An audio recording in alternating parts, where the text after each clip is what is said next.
होता असल में ये है हजरत मौलाना कि कुछ लोग इलेक्शन के ज़माने में इंतखाब का ऐलान होने के बाद अपनी शानदार पुरानी टोपी जो रखे रहते मंगवा मंगवा के वो पहनकर वो बेचने निकलते, जैसे कुछ मौलवी इस वक्त बिहार के इलेक्शन में भी निकले हुए हैं और खूब टोपी फरोशी कर रहे हैं, वो दाढ़ी फरोशी कर रहे हैं। आप इन दलालों के बारे में, इन मक्कारों के बारे में, इन मिल्लत फरोशों के बारे में जरूर कहिए और जरूरत पड़े तो नाम लेकर।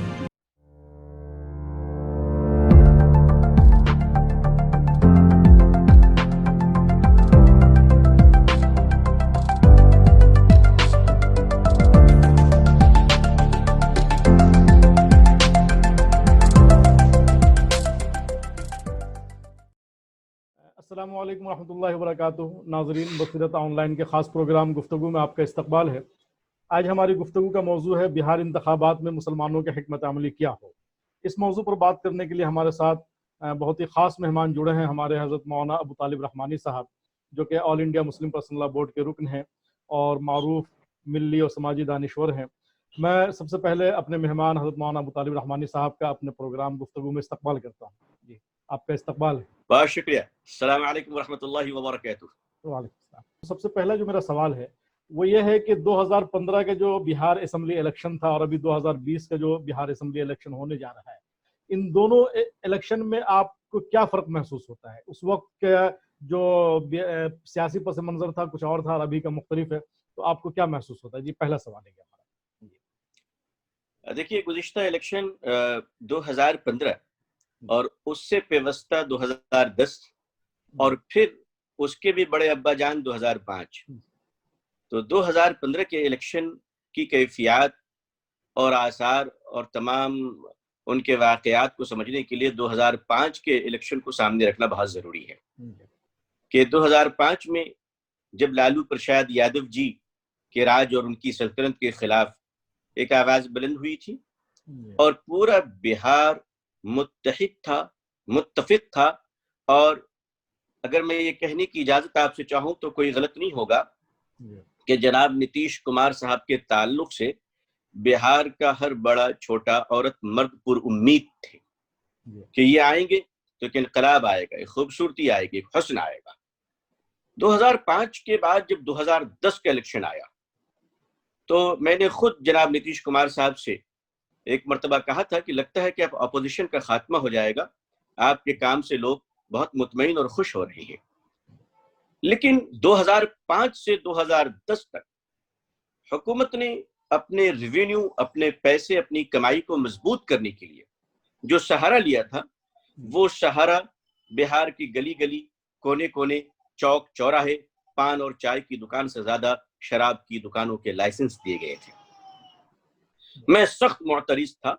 मैंने जनाब वजीर आला साहब की खिदमत में बैठकर अपने एतराज को दर्ज करवाए थे और उस जमाने में जो वजीर साहब थे उससे मुताल्लिक मैंने उनसे कहा था कि जिस तरह नेकी इस तरह की जाए कि वो नेकी जारिया हो, तो जिस तरह सदका सदक़े जारिया होता है उस तरह ये गुनाह गुनाह जारिया है। बहरहाल हजरत मौलाना अमीर शरीफ उस वक्त हजरत मौलाना निजामुद्दीन साहब रहमतुल्लाह अलैह, अल्लाह जन्नतुल फिरदौस मकाम अता फरमाए, वो इस बात के उस वक्त गवाह भी रहे और दो चार उलमा और भी रहे जो इस वक्त मौजूद हैं अल्हम्दुलिल्लाह। तो ये वो अहवाल रहे उस वक्त के थोड़ी सी दूरी बनती चली गई, लेकिन मैं शुक्रगुजार हूँ कि बिहार हुकूमत ने शराब को मुकम्मल ही बंद किया और उसे मनसूख किया। इसके लिए मैं उनको मुबारकबाद देता हूँ।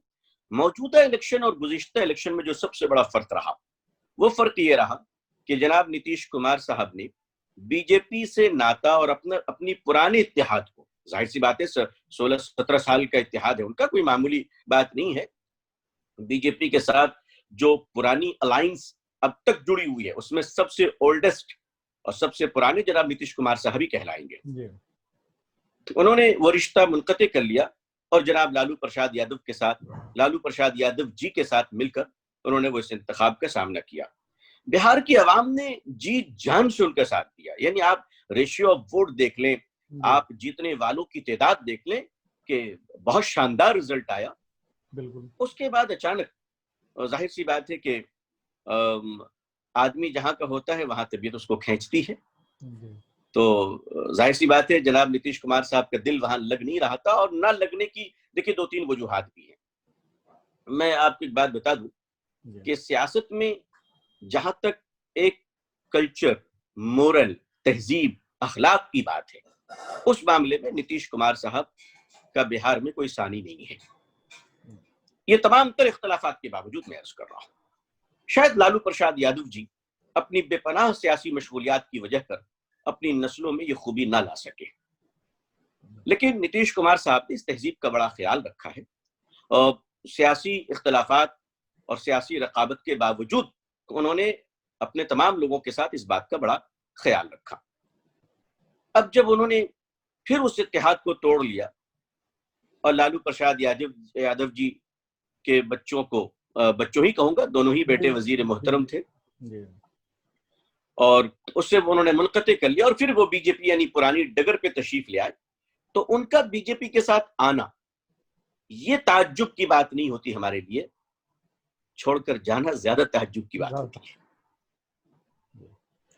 मौजूदा इलेक्शन इसने अपना एक रुख बनाया है, और वो रुख आप देखें कि सीए और एनआरसी और एनआरपी, ये अगर बीजेपी के लिए किसी हद तक हमारे देश के बड़े भाई हिंदू भाइयों को कंफ्यूज करने का एक सहारा मिला है, तो वहीं सेकुलर पार्टियों के लिए जो बीजेपी के साथ रहते हुए सीए और एनआरसी की हिमायत किए हैं, उनके लिए कुछ नुकसान का जरिया जरूर बन सकता है।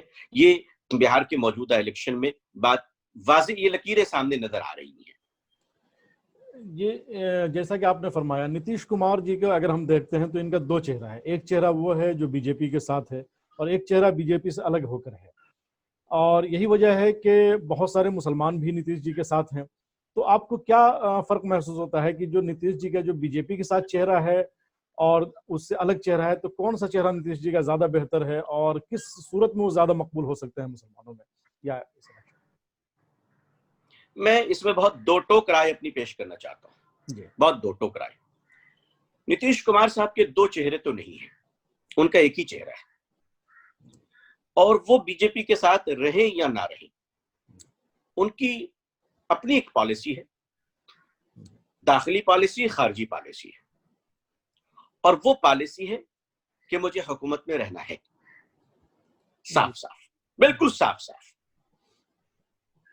ये बात तो बिल्कुल सही है आपकी कि हुकूमत में रहना है, लेकिन जिस तरीके से उन्होंने ये पिछले इलेक्शन, इस इलेक्शन से पहले अगर देखा जाए तो दो जो बहुत बड़ा स्टैंड रहा है, दो बहुत बड़ा मसला रहा है जिसमें मुसलमान को बड़ी तकलीफ हुई है, तो तलाक सलासा का मसला रहा है, तलाक सलासा का बिल, जिसमें उन्होंने वॉकआउट कर गया, और वॉकआउट करना ये कोई मसले का हल नहीं होता है।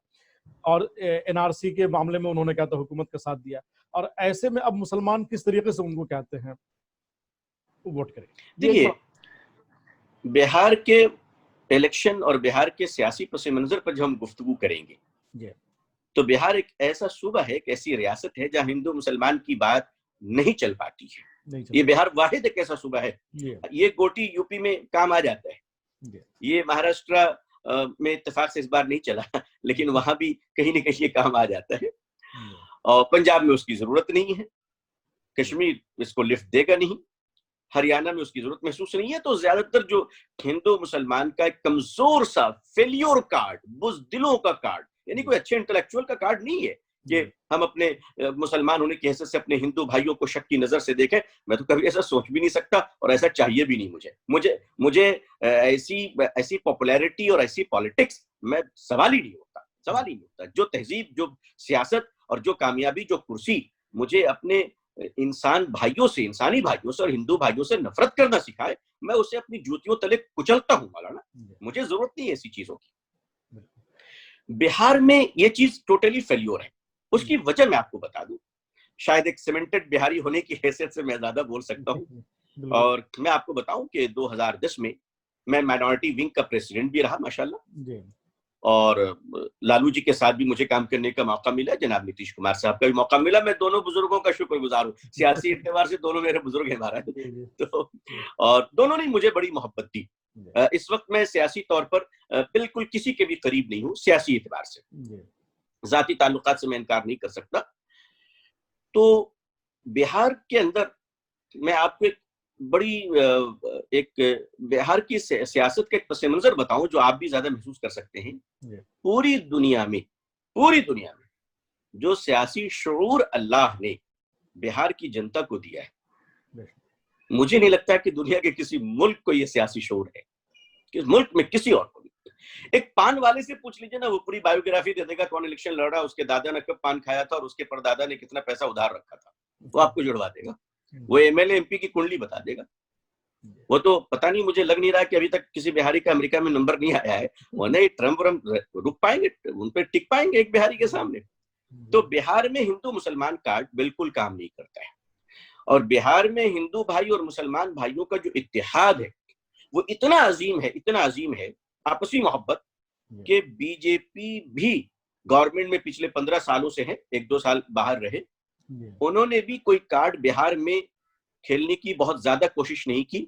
हमारे बेगूसराय के एक महान एमपी हैं आदरणीय श्री गिरिराज सिंह साहब, ऐसे पर्सनल बहुत अच्छे आदमी हैं, लेकिन पता नहीं उनको कहाँ किसकी नजर लग गई है। वो सियासत में कभी कभी ऐसा खेल खेल जाते हैं जो खुद उनके घरेलू परंपरा के खिलाफ है, मैं समझता हूं कि गिरिराज सिंह साहब जब नफरत की बातें करते हैं तो शायद 1-2 घंटे घर नहीं जाते होंगे, क्योंकि उनके घर के बाल बच्चे भी इस चीज को पसंद नहीं करते हैं।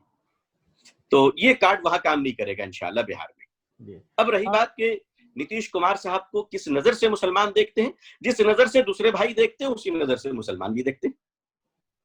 अच्छा, अब एक सवाल जो है, सबसे बड़ा सवाल आता है कि हमेशा हर इलेक्शन के मौके से हम मुसलमान जो है, ये हमारे एक बुजुर्ग ने बड़ी अच्छी बात कही थी अभी इलेक्शन से कुछ दिनों पहले, कि मुसलमानों का कुछ नहीं हो सकता है क्योंकि वो 4.5 साल सोते हैं और जब इलेक्शन का वक्त आता है तो जागते हैं और बेदारी पैदा करने की कोशिश करते हैं।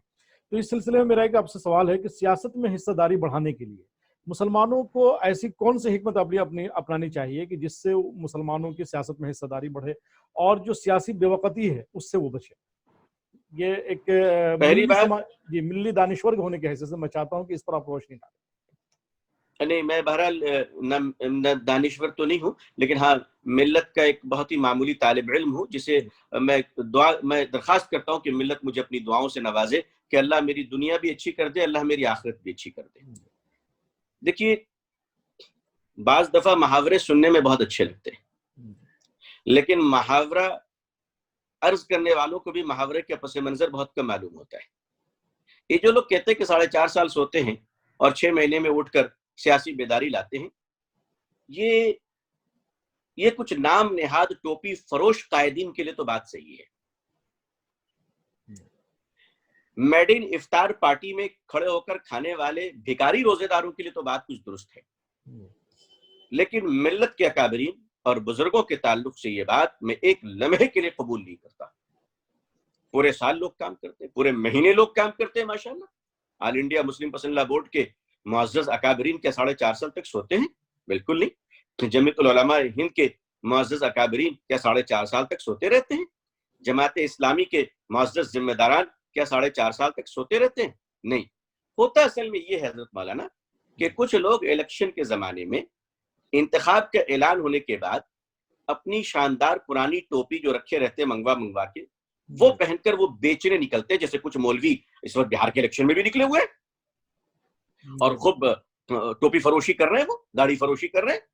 आप इन दलालों के बारे में, इन मक्कारों के बारे में, इन मिल्लत फरोशों के बारे में जरूर कहिए, और जरूरत पड़े तो नाम लेकर कहिए।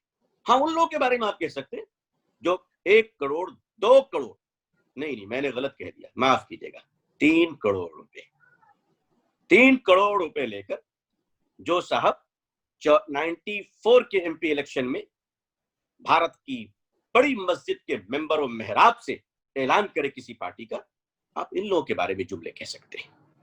आप और हम जैसे छोटे छोटे लोग दिन भर काम करते हैं अल्हम्दुलिल्लाह, और ये हमारा कोई रोजगार थोड़ी है, हमारा कोई रोजी रोटी है। अल्लाह ने रोजी रोटी हमें अपने खजाने से दे रखी है, तो काम सिर्फ इस नियत से करते हैं कि मखलूक की खिदमत से खुदा राजी होता है। मिल्लत के जो अकाबरीन हैं, मिल्लत के जो सफ़े अव्वल के रहनुमा है, वो अल्हम्दुलिल्लाह काम मुस्तकिल करते रहते हैं। अब अगर किसी को काम, अब क्या हर एक को दरवाजे में खटखटा के कहना कि तुम मेरा काम देखो? जो लोग हिसाब लेते हैं वो खुद अपना भी हिसाब देने के पोजीशन में आ जाए। और बिहार की आवाम का हाल ये, हजरत मौलाना गुफरान साजिद साहब दामद बरकातुहुम, आपकी तो माशाल्लाह बड़ी जबरदस्त न्यूज सर्विस है बसीरत ऑनलाइन, अल्लाह इसे खूब मकबूलियत अता फरमाए। आमीन आमीन। मैं जिस जमाने में बिहार में सदर हुआ करता था अक़लियती सेल का, जी जी जी, मैं अपनी बात आपसे अर्ज करूं कि फजर के बाद, चूंकि रात देर हो जाती थी सोने में, तो फजर के बाद थोड़ा सो जाया करता था। 5 साढ़े 5 बजे दस्तक हुआ करती थी, कौन काम फलाने जिला से आए हैं अध्यक्ष जी आपसे मिलने के लिए। हमने इतनी सुबह, बोले ट्रेन आई, सोचा कि सुबह सुबह आपसे निपट ले, सुबह सुबह आपसे निपट ले। तो बेदारी तो वहां बिहार की आवाम में कूट कूट कर भरी हुई है सियासी, अल्हम्दुलिल्लाह। हाँ, जो लोग सियासत में टोपी फरोशी करते हैं, मिल्लत फरोशी करते हैं, उनके लिए अब दरवाजा बंद होना चाहिए। तो यही असल कहते हैं। फिर भी ये है कि मुसलमानों का वोट मुंतशिर न हो। अभी जैसे कि जिस तरीके से इस वक्त बिहार की जो सियासी मंजरनामा बना हुआ है कि दो बड़ी पार्टियां, यानी कि दो बड़ा अलायंस है जो आमने सामने है, उसके अलावा मुख्तलिफ छोटे छोटे अलायंस बने हुए हैं, और हर किसी को सेकुलर वोट चाहिए, हर किसी को मुसलमानों का ही वोट चाहिए, और हर कोई मुसलमानों का ही कायद है। तो ऐसे में आखिर वो कौन सी हिकमत अमली अपनाई जाए कि जिससे ये वोट जो है मुंतशिर ना हो और जो हमारा मकसद है वो भी पूरा हो जाए। देखिए, मुझे ऐसा खदशा है, एक वोटर होने की हैसियत से, एक हिंदुस्तानी होने की हैसियत से, मुझे ऐसा लग रहा है कि इस बार शायद बिहार की असेंबली हैंग हो जाए, मुअल्लक असेंबली हो जाए। मे बी रॉन्ग भी हो सकता है, शायद मैं जो कह रहा हूँ गलत भी हो सकता है, लेकिन ऐसा खतरा लग रहा है। दूसरी बात यह है कि वोटर्स अब वाकईतन वादों पे उनका भरोसा रहा नहीं, किसी भी पार्टी के मैनिफेस्टो पे। मैं आपको सच कहूं कि मैं जिस जमाने में पार्टी में हुआ करता था, अपनी मैनिफेस्टो नहीं पढ़ता था, क्योंकि हम जानते हैं एक पुलंदा है जिसे रात में कमरे में बैठ के लिख दिया गया, लेनिन मार्क्स और लेनिन के फलसफे की तरह, इसमें कोई हकायक का ताल्लुक है नहीं है। तो अवाम अब बिल्कुल उस पर निगाह नहीं रखती है कि मैनिफेस्टो क्या है, आप कितने मोटरसाइकिल बांटेंगे और कितने कार बांटेंगे, क्योंकि भाई मोटरसाइकिल बांटने के बाद उसमें तेल भराने का पैसा कौन देगा? मोटरसाइकिल तो आप बांट देंगे, उसके बाद 5 साल वो मोटरसाइकिल चलेगी कैसे सड़क पे? अब अवाम ये देखती है कि हमारा जो कैंडिडेट हमारे सामने खड़ा है वो कैपेबल है या नहीं है, उसकी पोजीशन इस लायक है कि नहीं कि हम उसको वोट दें। अब लोग पार्टी वार्टी नहीं देख रहे, इसीलिए आप देखिए कि बहुत सारे पार्टी ने अपने सिटिंग एमएलए को चेंज किया, इस मरतबा बड़े पैमाने पे चेंज किया, यानी तकरीबन 10-10, 15-15 सिटिंग एमएलए को चेंज कर दिया गया। जब वो इतने महान है तो चेंज करने की जरूरत क्यों पड़ी? जब वो इतने कैपेबल थे तो चेंज करने की जरूरत क्यों पड़ी? दूसरी बात, ये इल्जाम भी सामने आ रहे हैं और ये इल्जाम बहुत हद तक सही भी है कि कुछ पार्टियां इस कदर नीचे गिर गई हैं कि वो पैसे लेकर टिकट देती हैं। जमहूरियत में मैं समझता हूं कि इससे गंदी और गलीज बात कुछ नहीं हो सकती है, और लोगों ने लिए। अब देखिएगा वो वक्त आएगा जब लोग खुलेआम ऐलान करेंगे कि मैं इतने पैसे देकर टिकट लेकर आया हूं, क्योंकि बेशर्मी बढ़ती चली जा रही है, बेगैरती बढ़ती चली जा रही है। 2-2 करोड़ 3-3 करोड़ रुपए में अगर पार्टी अपने टिकट को बेच रही हो तो वो इलेक्शन लड़ने वाला क्यों खिदमत करेगा जनता की? वो तो कहेगा सर मैं पैसे देकर टिकट खरीदूं। आप बताइए कि उस जीते हुए कैंडिडेट के इलाके में कभी सड़क अच्छी नहीं बन सकती। बेवकूफ है जो सड़क अच्छी बनाएगा वो, कभी बिजली के खंभे आए तो उखड़ जाएंगे। तो ये सूरत हाल हो रही है। तो मैं गुजारिश करूंगा कि आपको जो कैंडिडेट अच्छा लगे, चाहे वो हिंदू भाई हो, मुसलमान भाई हो, दलित भाई हो, कुर्मी भाई हो, पासवान भाई हो, दुसाद भाई हो, राजपूत भाई हो, भूमियार भाई हो, बहन साहिबा हो या भाई साहब हो, जो लोगों के दुख दर्द में करीब रहे, जो अवाम को बांटे नहीं बल्कि मोहब्बत से मिलाएं, पार्टी से ऊपर उठकर जिस दिन आप कैंडिडेट का उम्मीदवार का इंतखाब कीजिएगा उस दिन पार्टी आपके सामने मजबूर हो जाएगी। मैं एक बात कहता हुआ जाऊं हजरत मौलाना भाई गुफरान साहब कि हुकूमतें जनता की किस्मत नहीं बदला करती, बल्कि जनता अगर सूझबूझ में आ जाए तो हुकूमतें बदल जाया करती हैं। नहीं तो मैं समझता हूं कि आपके जो कहने का मकसद है या आपका जो पैगाम है, और ये बहुत हद तक सही भी है कि पार्टी से ज्यादा कैंडिडेट को हमें देखना चाहिए वोट देने से पहले। Of course. अच्छा, एक और सवाल है कि आपको क्या लगता है कि बिहार के इंतखाबात के बाद बीजेपी का अगला जो कहते हैं वो मरहला है, अगली नज़र है उसकी, वो बंगाल है। और जिस तरीके से बंगाल में कहते हैं मुख्तलिफ तरह के हालात पेश आ रहे हैं बीजेपी की तरफ से पैदा किए हुए, इस पे आप किस नज़र से देखते हैं? क्योंकि बहरहाल आपका ताल्लुक बिहार से है और बंगाल में आप रहते हैं, तो दोनों सूबों पर आपकी गहरी नज़र है, तो इस सिलसिले में आप क्या महसूस कर रहे हैं? मैं एक बात बिला लाग लपेट अर्ज करूं कि बंगाल की मुअज़्ज़ज़ वज़ीर आला मुहतरमा ममता बनर्जी साहिबा का इस वक्त कोई बदल नहीं है, नो अल्टरनेट। बीजेपी जो चाहे कर ले। बंगाल की आवाम बहुत ही क्वालिफाइड इंटेलेक्चुअल पब्लिक है। यहाँ की जो बंगालीज हैं माशाल्लाह, वो हाईली इंटेलेक्चुअल है।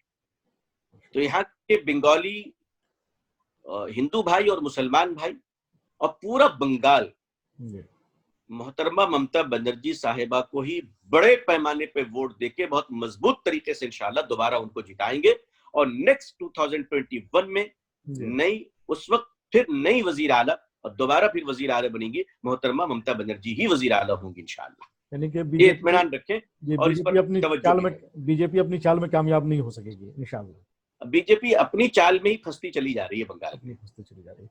अच्छा, अब एक आखिरी सवाल है हमारा। हिंदुस्तान में बाज़ हमारे अहबाब हैं जो इस वक्त कहते बड़े जोश व खरोश में मुस्लिम क़यादत और मुस्लिम नाम की पार्टी, और ये कि अपनी क़यादत हो, कब तक हम 70 साल फलां फलां का झोला ढोएंगे।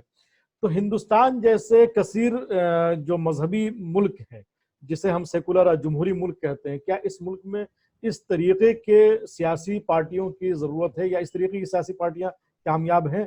ये आप इस सिलसिले में क्या? देखिए, अपने हर दिल अजीज वतन प्यारे भारत को सेकुलर सेकुलर सेकुलर सिर्फ हम ही लोग बोलते हैं और सारे सेकुलरिज्म को बचाने का ठेका भी हम ही लोगों ने ले रखा है। इसलिए जितनी सेकुलर कॉन्फ्रेंस है वो सब हम ही करवाते हैं और हमारी पब्लिक होती है, चीफ गेस्ट दूसरे होते हैं, ताली हमारी थाली हमारी, मेहमान कोई दूसरा होता है। और जो सेकुलर पार्टियां हैं वो बस उनके झंडे अलग हैं, डंडे भाइयों के सब एक ही हैं। झंडे के नीचे एक डंडा भी होता है ना, जो हम लोग नहीं देखते हैं। अभी आप बिहार के इलेक्शन में देखिए, इलेक्शन से पहले जिसने पार्टी बदल दी, कट्टर बीजेपी, आरजेडी में आ जाए महान सेकुलर। अभी आप देखिए, मैं आपसे एक बात अर्ज करता हूँ, मेरे बहुत पुराने अजीज दोस्त हैं, मैं उनका सम्मान करता हूँ, राम कृपाल यादव जी मेरे बड़े भाई हैं, मैं और बड़ी मित्रता है हमारे अंदर। और सच भी ये है कि वो बहुत मुहज्जब आदमी है। राम कृपाल यादव जी बहुत ही मुहज्जब आदमी हैं और मुसलमानों की वो कौन सी ऐसी चीज है जो उनको नहीं मालूम है। हाँ, इमरजेंसी में निकाह पढ़वाना हो तो मैं समझता हूँ कि वो इमरजेंसी में वो भी काम कर लेंगे। जब वो बीजेपी में तशरीफ ले गए तो उन्होंने 6 महीने तक मुझसे बात नहीं की। तो मैंने एक दिन फोन पे बात किया, मैंने कहा भाई आपने मुझे बताया नहीं। उन्होंने कहा फेस सेविंग, मुझे गैरत आ रही थी आपसे बात करने में। तो अब आप बताइए कि कौन सेकुलर है, कौन कम्युनल है, कि ये कम से कम मुझ जैसा तालिब इल्म अब तय नहीं कर पा रहा है। जनाब उपेंद्र कुशवाहा साहब मेरे अच्छे दोस्त हैं, मैं उनका सम्मान करता हूँ, मेरी शुभ चिंताएं दुआएं उनके साथ है उपेंद्र कुशवाहा जी। अभी पिछले कैबिनेट में, यानी इससे पहले फर्स्ट जो एनडीए की कैबिनेट बनी 2014 में जनाब नरेंद्र मोदी साहब की, उसमें वो ऑनरेबल मिनिस्टर रहे। अब आप बताइए कि जनाब नरेंद्र मोदी साहब के कैबिनेट में उपेंद्र कुशवाहा जी मंत्री बने और अभी इस इलेक्शन में बिहार में वो जनाब असदुद्दीन ओवैसी साहब के साथ है। तो ये सारा ठेका हम ही ने ले रखा कि साहब है नहीं। आप मुझे बताइए, सिर्फ हम ही को देखना है कि हमको कहाँ रहना है, कहाँ नहीं जाना है। नहीं, मेरा जो अगर भारत में सियासत उसूलों पर होती तो हम उसूलों की बात करते। यहाँ उसूलों पे नहीं हो रही मौलाना, वसूलों पे हो रही है, वसूलों। असल मेरा जो सवाल है वो ये है कि मुस्लिम, जो खालिस मुस्लिम क़यादत वाली पार्टी, क्या ये बिहार हिंदुस्तान के सियासी जो हिंदुस्तान के जो कसीर मजहबी एक पस मंजर है उसमें ये मुमकिन है या नहीं? मैं ये जानना चाह रहा हूँ आपसे। सेकुलर का मामला तो अब तो समझिए कि वो बिल्कुल ही अलग हो चुका है, उसकी तो तशरीह भी अब अलग करनी पड़ेगी, उसके लिए डिक्शनरी भी अलग बनानी पड़ेगी सेकुलर के लिए। मेरा जो देखिए, मैं बहुत छोटा आदमी हूँ, कुछ बातें बड़ी खुलकर कह जाता हूं जो मेरी सेहत के लिए ठीक नहीं है, लेकिन मैं कह देता हूं, बीजेपी और आरएसएस के किरदार और मेहरबानी ये तय करेगी। अच्छा, तो यानी कि अगर उनकी तवज्जो रही तो इंशाअल्लाह बहुत जल्द हमारी मुस्लिम क़यादत सेपरेट तैयार हो सकती है। तो इस सिलसिले में मैं ये समझ रहा हूँ कि आप खुलकर कुछ बोलना नहीं चाह रहे हैं।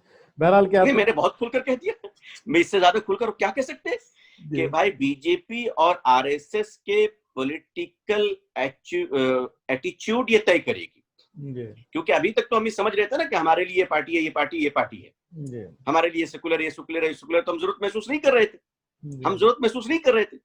भाई जाहिर सी बात है, जब पार्टी के बड़े बड़े लीडर 3-3 टोपी पहन के इफ्तार पार्टी में बैठो, एक टोपी नहीं मंगाना, हम लोग तो एक ही पहन के जो है परेशान रहते हैं, 3-3 टोपियां। और ऐसे मुसलमान जो अपने वालिद के जनाजे में टोपी नहीं पहनता था, वो लीडर के सामने टोपी सिर्फ इसलिए पहने कि तुम पहचानो मैं मुसलमान हूं, मेरी कीमत क्या लगाओगे। तो हम अपनी क़यादत की कीमत नहीं समझ पा रहे थे, हम अपनी जमात की अहमियत नहीं समझ पा रहे थे। जब बीजेपी और आरएसएस ने अपने असल एजेंडे, जो उनका एजेंडा था, उन्होंने 100 साल मेहनत की है भाई। बीजेपी और आरएसएस एक दिन में नहीं आई है। हम क्यों उनको बार बार उन पर उंगली क्यों रखें? वो अपना काम कर रहे हैं, हमने अपना काम नहीं किया। भाई हम सोते रहे, वो चलते रहे, मंजिल पर वो पहुंचेंगे या हम पहुंचेंगे, जाहिर सी बात है। आरएसएस ने 100 साल मेहनत की है मौलाना, और इस मुल्क में हमारी कुछ जमातें हैं जिसकी उम्र और आरएसएस की उम्र दोनों बराबर है, बल्कि उससे ज्यादा है। लेकिन आरएसएस कामयाबी के मंजिल पर पहुंच गई तो हमारी बद्दुआओं से नहीं पहुंची, अपनी मेहनत से पहुंची है। मेहनत से पहुंची, हमारी जो अपनी मेहनत से पहुंची। हमारी बात जमातें हैं उनकी उम्र जो है वो आरएसएस से ज्यादा है, ज्यादा है। लेकिन तो आप अंदाजा कीजिए, आप जी हजरत मौलाना भाई गुफरान सादी साहब, इस मुल्क में हमने काम करने वाली जमात का मुकाबला बद्दुआओं से किया है, नहीं हो सकेगा ना, ये शरीयत के खिलाफ है कि आप दुआ करें और मेहनत न करें, शरीयत के खिलाफ है। तो आप यकीन मानिए, हम सबको मिलकर आरएसएस को इस बात के लिए तो मुबारकबाद देनी चाहिए कि भाई आपने 100 साल से अनथक मेहनत की। आरएसएस के उसूल, आरएसएस के अगराज और मकासिद, उसके बायलॉज, उसके प्रोग्राम, उसके शेड्यूल से हम किसी भी एतबार से एक बाल बराबर भी इत्तेफाक नहीं कर सकते, मगर इसको तो मान सकते हैं कि साहब उन्होंने 100 साल अपने सफर को जारी रखा, उकताए नहीं वो, आज वो इस मंजिल पे पहुंचे। उनकी मेहनत और जिद्दोजहद की तो बहरहाल कहते हैं हम तारीफ कर सकते हैं, इसमें कोई दो राय नहीं जी। यानी उन्होंने अपनी नजर को अपने निशाने पर रखा, अपने हदफ पर रखा, और वो उसमें कभी वो इधर उधर नहीं हुए, कभी इधर नहीं, चाहे कांग्रेस की गवर्नमेंट रही, किसी की भी गवर्नमेंट रही, वो इधर उधर नहीं हुए। उन्होंने अपने लोगों को हर जगह बिठा के रखा और उनका काम होता रहा। नरसिम्हा राव साहब किनके आदमी थे? बिल्कुल किनके आदमी थे? मैं और भी नाम ले सकता हूँ, बहुत सारे लोगों के राज खुल जाएंगे। या अभी भी जो लोग हैं वो कौन कहाँ बैठे हुए क्या हमें पता नहीं है। आरएसएस ने अपना काम किया है, अपनी मेहनत की है, अपने पॉइंट को रखा है सामने, अपना काम करते रहे। अच्छा, काम भी उन्होंने बहुत लो प्रोफाइल में किया है, वो पैदल चलते रहे, वो भूना खाते रहे, अपनी कौम को उन्होंने जगाया। तो जाहिर अब ये आरएसएस और बीजेपी के जो पॉलिटिकल एजेंडा है, उसकी वजह से दूसरे जो सेकुलर पार्टियां हैं, जो अपने आप को सेकुलर कहती है, वो कितनी है मुझे नहीं मालूम, ना मैं उनकी सर्टिफिकेट ले रहा हूं ना उनको सर्टिफिकेट दे रहा हूं, लेकिन वो पार्टियां खुद ब खुद दम तोड़ रही हैं बीजेपी के असर की वजह, हमारी वजह से नहीं, बीजेपी के असर की वजह कर वो दम तोड़ रही है। तब अल्टरनेट कुछ तो होना चाहिए ना, इस देश के दलितों को, मजलूमों को, शेड्यूल कास्ट को, मुसलमानों को इस तरह से तो नहीं छोड़ा जा सकता। तो जब भाई, अगर बड़े भाई पानी नहीं पिलाएंगे तो छोटा भाई पानी लेके आगे बढ़ेगा। तो अगर मुसलमान क़यादत के लिए आगे बढ़ रहा है तो देश हित में है, राज हित में है, संविधान के हित में है। बस बहुत बहुत शुक्रिया आपका। मैं आखिरी आपसे गुजारिश है कि नाजरीन, बिहार के, बिलखुसूस बिहार के जो वोटर्स हैं, उनके लिए आपका आखिरी क्या पैगाम है? बिल्कुल इलेक्शन सर पे है, आप उनको कुछ ऐसा पैगाम दें कि जिससे एक अच्छा पैगाम जाए आपका, मैं ये चाहता हूँ। पहला, दूसरा और तीसरा एक ही पैगाम है। इलेक्शन लोकतंत्र का महापर्व होता है। इलेक्शन के दिन आपका नाम वोटर लिस्ट में अगर है, अल्लाह करे सबके हो, नहीं है तो उसकी पहले से तैयारी होनी चाहिए, अभी तो तैयारी का वक्त नहीं है। जरूर अपना वोट डालें, वोट को बेचे नहीं, कतअन नहीं, वोट को फिरका परस्ती की बुनियाद पर तकसीम ना करें। जो लोग वोट बेचते हैं वो लोग देश को बेचते हैं, और जो लोग वोट खरीदते हैं वो देश के गद्दार हैं, वो भारत के गद्दार हैं। लिहाजा हिंदू भाई, मुसलमान भाई, भाई और बहन, महिला पुरुष सब मिलकर अपने वोट को अपने उस कैंडिडेट को दें जो 5 सालों तक आने वाले और उसके बाद भी हमें भाई बहनों के साथ, भाई बहनों की तरह, इंसानों की तरह, मानवता की तरह, सारे धर्मों के फूलों का गुलदस्ता बनाकर हमारे देश को विकास और उन्नति की तरफ ले जाएं। अपना वोट जरूर दें और उस कैंडिडेट को दें जो आपके लिए बेहतर हो। जज़ाकल्लाह, बहुत बहुत शुक्रिया आपका, आपने अपना कीमती वक्त दिया। नाज़रीन किराम, ये थे हमारे आज के मेहमान हज़रत मौलाना अबू तालिब रहमानी साहब, जो बिहार इंतखाबात और वसी पैमाने पर जो एक सियासत है उस सिलसिले में अपना नुक्ता नज़र रख रहे थे। आप हमारे साथ जुड़े रहें, इंशाअल्लाह ताला हम बहुत जल्द हाजिर होंगे एक नए मेहमान के साथ और नए मौजू के साथ। वस्सलामु अलैकुम व रहमतुल्लाहि व बरकातुहू।